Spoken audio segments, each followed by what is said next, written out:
So let's take a look at a pretty quick example that combines some of these rules we've talked about so far. I do want to remind you that all of these rules that we're doing are replacing the need to use that limit definition of the derivative. So we don't have to use this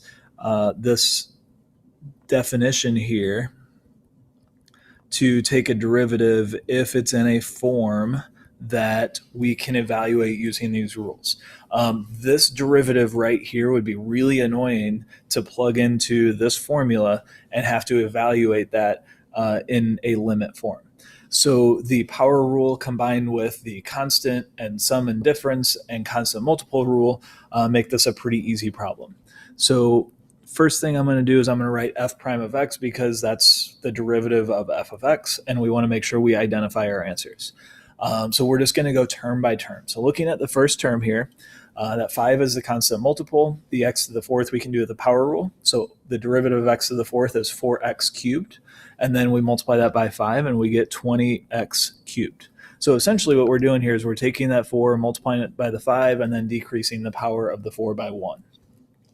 Then we're going to subtract since it's subtraction here. So 3 is the constant. Derivative of x cubed is 3x squared. So it's going to be minus 9x squared. And then derivative of 5x squared is going to be plus 10x to the first. The derivative of the minus 12x to the first is going to be minus 12x to the 0. X to the 0 is just 1. And then 318 is a constant. And the derivative of a constant is 0. So that drops out. And there's our answer.